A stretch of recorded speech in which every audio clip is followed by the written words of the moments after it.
یہ نام نہاد اشرافیہ چھوڑ گئے جو آج بھی ان انگریزوں کے غلام ہیں، انہی کی ایما پر اپنے مفادات کی خاطر اور انگریزی سازش کے تحت یہ اس قوم کی غلام بنائے ہوئے ہیں۔ اسلام تو مساوات کا درس دیتا ہے، انصاف امیر اور غریب کے لیے ایک جیسا ہو، قانون کی پاسداری ایک جیسی ہو، جیسا حضرت عمر رضی اللہ عنہ نے کر کے دکھایا۔ کہہ سکتے ہیں کہ اس ملک کی عوام بے وقوف ہے کہ وہ اپنے ایسے نمائندے کیوں چنتے ہیں۔ وہ قوم جس کے پیروں میں جوتا تک نہیں ہوتا، وہ ان کے جھنڈے اٹھائے کیوں پھرتے ہیں؟ یہ بات اس عوام کی ان قربانیوں کا مذاق اڑانے کے مترادف ہے جو ہر طرح کی قربانی دے چکے ہیں اور دیتے چلے جا رہے ہیں۔ وہ اب بھی سب کچھ کرنے کو تیار ہے کہ یہاں وہ نظام آئے جس کے لیے پاکستان بنا۔ وہ کون لوگ ہیں جو دین اور اسلام کے نام پر آج بھی اس عوام کو سنہری خواب دکھاتے چلے جا رہے ہیں؟ یہ عوام تو آج بھی دین اور ملت کے لیے اپنا آپ قربان کرنے کو تیار ہے۔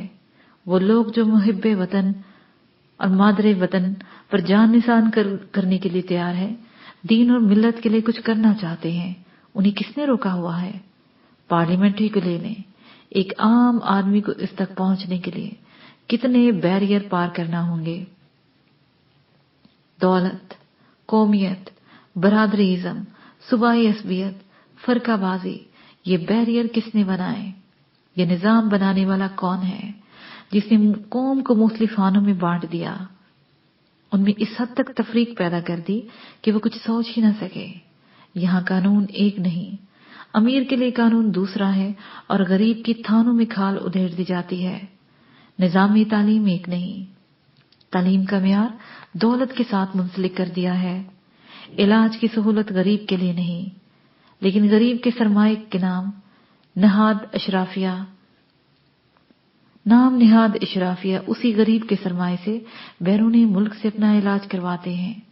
کس نے اس قوم کی سوچ فکر کو پیٹ میں بند کر دیا ہے کہ ان کا شعور ہی کام نہ کر سکے؟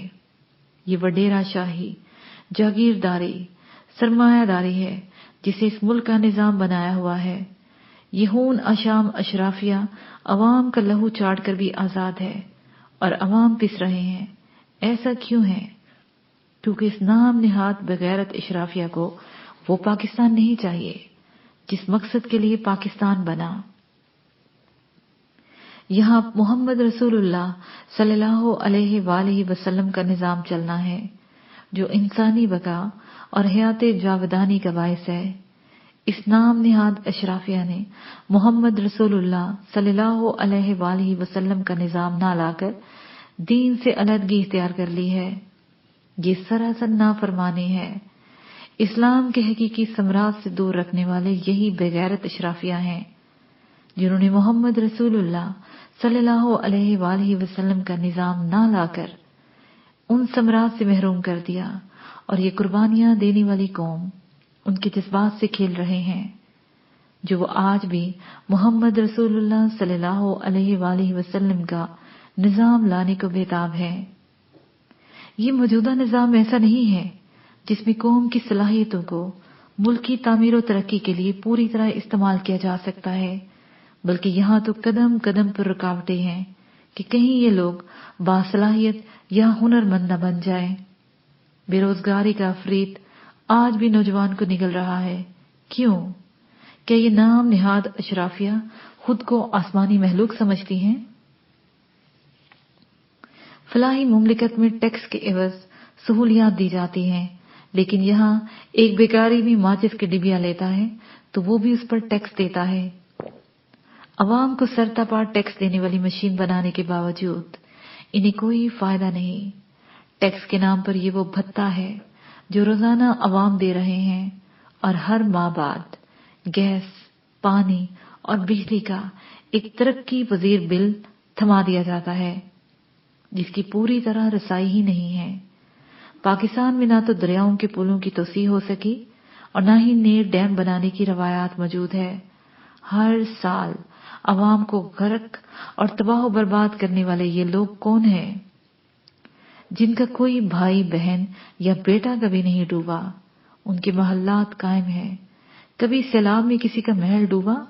صرف قوم غوطے کھا رہی ہے، پھر عوام کی مدد کا ڈرامہ کرنے والے، ہر برس کرپشن کا راپ الاپنے والے ہی در حقیقت امت کے دشمن ہیں اور قانون الہی نظام مصطفیٰ کی مخالفت کا توق گلے میں ڈالے ہوئے ہیں۔ یہ جعلی ہمدرد ہے جو ایک جال کی مانند ہے تاکہ قوم اس سے نکل ہی نہ سکے اور پانی میں ڈوب کر مرتی رہے، عوام ڈوبی رہے اور سر اٹھانے کی جرات نہ کرے۔ خدارا شعور کی آنکھیں کھولو اور ان کے اصل چہرے دیکھو، ان کے پاؤں کے نیچے سے نکلو اور اپنے پاؤں پر کھڑے ہو جاؤ۔ ڈیم بنانے میں رکاوٹ کون ہے؟ یہ سیلاب میں ڈوبتی عوام یا بیرونی امداد کھانے والے بغیرت اشرافیہ؟ اس نام نہاد اشرافیہ کو یہ معلوم ہے کہ جس دن قلندر لاہوری کا پیغام اس قوم نے پڑھ لیا اور سمجھ لیا تو ہر انسان ایک تلوار ہوگا، اور اگر ان 20 کروڑ تلواروں میں سے 1 کروڑ تلواریں بھی نکل آئیں تو کون کیا کرے گا؟ نام نہاد اشرافیہ کیا کرے گی؟ یہ لوگ تو پہلے ہی موت سے گزر گئے ہیں، بغیر تیگ و سنا موت سے گزر کر یہ ملک حاصل کیا۔ اس قوم کے سامنے لا الہ الا اللہ ہی تھا، تو اب یہ محمد رسول اللہ کے لیے کیا کچھ نہیں کر سکتے؟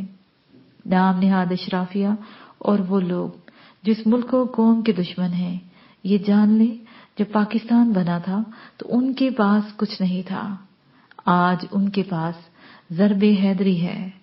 وقت لگ سکتا ہے لیکن محمد رسول اللہ صلی اللہ علیہ وآلہ وسلم کا نظام یہاں کوئی نہیں روک سکتا کہ یہ ملک بنا ہی اسی کے لیے ہے۔ اس ملک کی قبا اور عزت فقط یہی نظام ہے، کیونکہ خودی کسر نہا لا الہ الا اللہ، خودی کسر آیا محمد رسول اللہ، یہی میرا پیغام ہے اور یہی میرا مقصد۔ میں کچھ زیادہ ہی جذباتی ہو گیا تھا، اس لیے کافی دیر تک خاموشی طاری رہی۔ پھر میں نے ہی کہا، تم لوگ اگر سوچنا چاہتے ہو تو سوچ لو، جو رہنا چاہتا ہے رہے، جو جانا چاہتا ہے چلا جائے۔ میں نے کہا اور اٹھ کر اوپر چلا گیا۔ میں خود کو ہلکا پھلکا محسوس کر رہا تھا، کیونکہ میں نے انہیں صاف بتا دیا تھا کہ میں کسی کو دھوکے میں نہیں رکھنا چاہتا تھا۔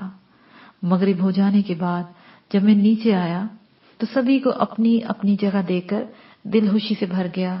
مزید کوئی بات نہیں ہوگی، سب تمہارے ساتھ متفق ہیں اور شاید ہم بھی یہی چاہتے ہیں، کیونکہ ہمارا اس دنیا میں کی وجہ انتقام ہے جو اس معاشرے کی ناانصافی کے باعث پیدا ہو گیا ہے۔ اب بتاؤ کرنا کیا ہے؟ وہ بھی بتا دوں گا۔ ابھی معاشرے کے ان ناسوروں کو ختم کرنا ہے۔ میرے خیال میں گیت میں نے کہنا چاہا تو وہ بولی، 3 بندے چنے ہیں میں نے، وہ علی نواز کو بتا دو۔ ادھر کراچی میں گیت، زویا اور سلیمان رہیں گے، اکبر اور جنید ادھر آ جائے۔ ہمیں اب ایک بڑے پروجیکٹ پر کام کرنا ہے۔ اوکے ہو گیا، سلیمان نے کہا۔ اب یہ کام جلد از جلد ہو جائے تو بہتر ہے، میں نے کہا اور وہاں سے اٹھ کر باہر لان کی جانب چل دیا۔ نیا پیراگراف۔ جسپال اور بانیتا کا حلیہ کافی حد تک بدلا ہوا تھا۔ وہ دونوں یوں دکھائی دے رہے تھے جیسے کسی دفتر میں کام کرنے والا کوئی جوڑا ہو اور ابھی کسی دفتر سے اٹھ کر آئے ہوں۔ ان کے پاس پرانی ماڈل کی کار تھی جسے جسپال ڈرائیو کر رہا تھا۔ وہ بڑے اطمینان سے جا رہے تھے۔ ان کا رخ ایئرپورٹ کی طرف تھا، جس کے قریب ہی ایک ہوٹل میں اروند سنگھ آ کر ٹھہرا تھا۔ جس طرح کی معلومات اس کے بارے میں تھی وہ لوگ اسے بہت چھپا کر رکھنا چاہتے تھے۔ ان دونوں کے درمیان خاموشی تھی۔ ان کے درمیان اروند کے بارے میں بہت دیر تک بات ہو چکی تھی۔ اس وقت وہ مہاتما گاندھی روڈ پر اگلوار مارکیٹ کے پاس تھے۔ وہاں سے کچھ آگے انہوں نے ٹرن لے کر نہر روڈ پر جانا تھا کہ بانیتا گور کا سیل بج اٹھا۔ اس نے سکرین پر دیکھا اور اضراری انداز میں بولا، رب خیر کرے، انکل زوردار سنگھ جی کا فون ہے۔ یہ کہتے ہوئے کال ریسیو کر لی، ساتھ ہی اسپیکر آن کر دیا کہ جسپال بھی سن لے۔ او پتر کہاں ہو تم؟ زوردار سنگھ نے پوچھا۔ جی ادھر ہی ہوں، ایئرپورٹ کی طرف جا رہی ہوں، اس نے جواب دیا۔ وہ بات یہ ہے